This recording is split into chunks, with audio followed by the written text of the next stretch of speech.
আসসালামু আলাইকুম প্রিয় শিক্ষার্থীরা, আজকে আমাদের আলোচ্য বিষয় অ্যাফার্মেটিভ টু ইন্টারোগেটিভ। গত ক্লাসে আমরা অ্যাফার্মেটিভ টু নেগেটিভ শিখেছি। আমরা দেখব যে এই একই নিয়ম দিয়ে কিভাবে আমরা ইন্টারোগেটিভ করতে পারি।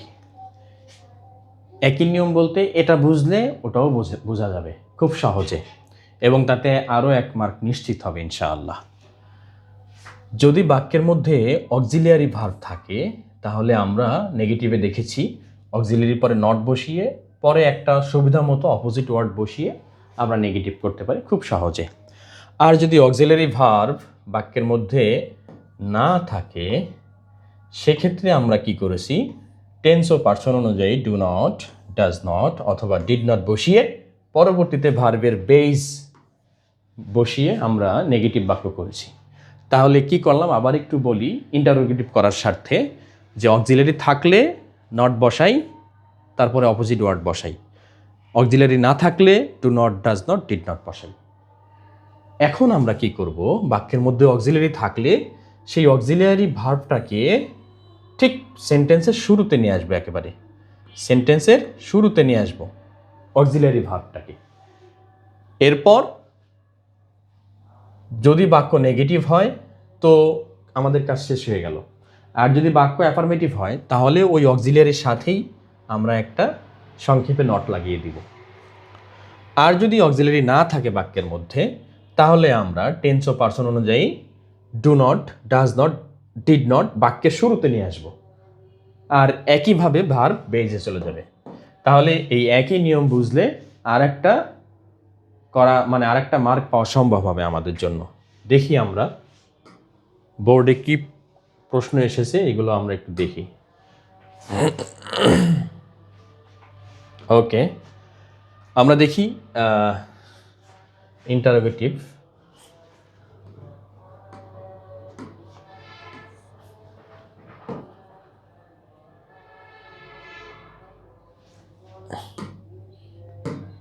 ইন্টারোগেটিভ করতে হবে আমাদের, হ্যাঁ ইন্টারোগেটিভ। হ্যাঁ, তো আমরা দেখি ইন্টারোগেটিভ কীভাবে করা যায়। তো যে নিয়মটা আমরা শিখলাম, যে দেখি আমরা বাক্যের মধ্যে অক্সিলিয়ারি আছে কিনা। এটা আসছে ঢাকা বোর্ড 25 সালে, হ্যাঁ অর্থাৎ গত বছরের প্রশ্ন, একেবারে নতুন প্রশ্ন। দেখি, the bee is one of the biggest insects. তাহলে আমরা সহজেই আইডেন্টিফাই করতে পারি এটা হলো অক্সিলিয়ারি ভার্ব। তাহলে আমরা এটাকে ইন্টারোগেটিভ অর্থাৎ প্রশ্নবোধক বাক্য কিভাবে করব, সহজ, এই অক্সিলিয়ারি ভার্বটাকে বাক্যের শুরুতে নিয়ে আসবো, ইজ নিয়ে আসলাম। তো এইটা কি আমার পরবর্তী দেখতে হবে যে অ্যাফার্মেটিভ বাক্য না নেগেটিভ বাক্য।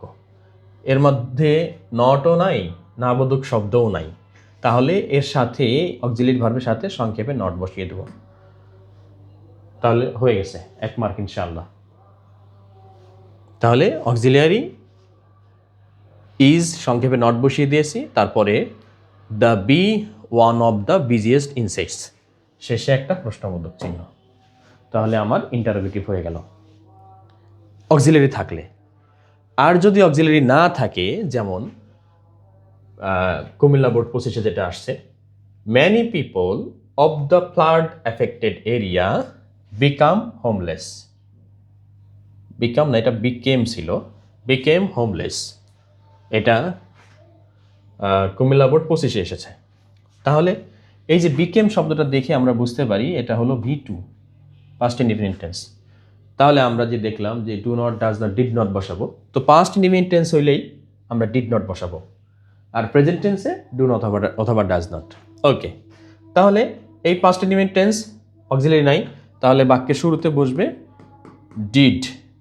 আর এটা যেহেতু অ্যাফার্মেটিভ বাক্য তাই আমরা এটা নট লাগাবো শেষে, শুরুতে ডিডের শেষে। তাহলে didn't, didn't many people of the flood affected area.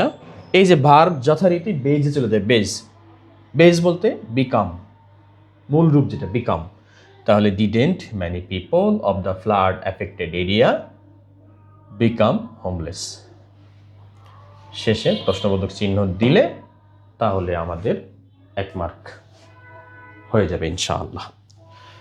আচ্ছা, দেখি আবার 3 নাম্বারটা দেখি। যাদের এখনও কনফিউশন আছে আমি আবার বলছি, ভালো করে দেখলে তাহলে পুরো মার্ক পাওয়া যাবে ইনশাআল্লাহ, মানে একের একই পাওয়া যাবে, দুইটা আসলে 2 পাওয়া যাবে। তাহলে ইট ডেস্ট্রয়স সিভিলাইজেশন, এটা যুদ্ধ সম্পর্কে বলা হয়েছে, এসেছে যশোর বোর্ড 2025 সাল। তাহলে ইট ডেস্ট্রয়স, এই ডেস্ট্রয়স শব্দটা এস আছে শেষে, ভার্বের শেষে এস বাই এস থাকে কেবলমাত্র প্রেজেন্ট ইনডিফিনিট টেন্সে, সাবজেক্ট যদি থার্ড পারসন সিঙ্গুলার নাম্বার হয়। তাহলে প্রেজেন্ট ইনডিফিনিট টেন্স যেহেতু, তাহলে আমরা এখানে ডু অথবা ডাজ ব্যবহার করবো বাক্যের শুরুতে, তাই না? কিন্তু এখানে সাবজেক্ট হলো it, it third person singular number, তাই আমরা ডাজ ব্যবহার করব, ডাজ। আর বাক্য কি নেগেটিভ? না, বাক্য নেগেটিভ না, বাক্য তো অ্যাফার্মেটিভ। তাহলে ডাজ আমরা সাথে নট বসিয়ে দেব, সংক্ষেপে ডাজেন্ট, ইট। আর এরপরে ভার্ব যথারীতি বেজে যাবে, destroy, doesn't it destroy civilisation.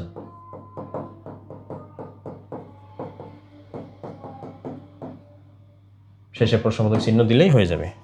তাহলে তোমাদের এক্সারসাইজের সাথে আমি একটা বাক্য দিচ্ছি যে উই ইট, আমরা খাই, টু লিভ, এই বাক্যটাকে আমরা কিভাবে ইন্টারোগেটিভ করব। সবাইকে কমেন্টে জানানোর অনুরোধ করে আজকের মতো ভিডিওটা এখানে শেষ করছি। ধন্যবাদ সবাইকে, দেখা হবে পরবর্তী ভিডিওতে।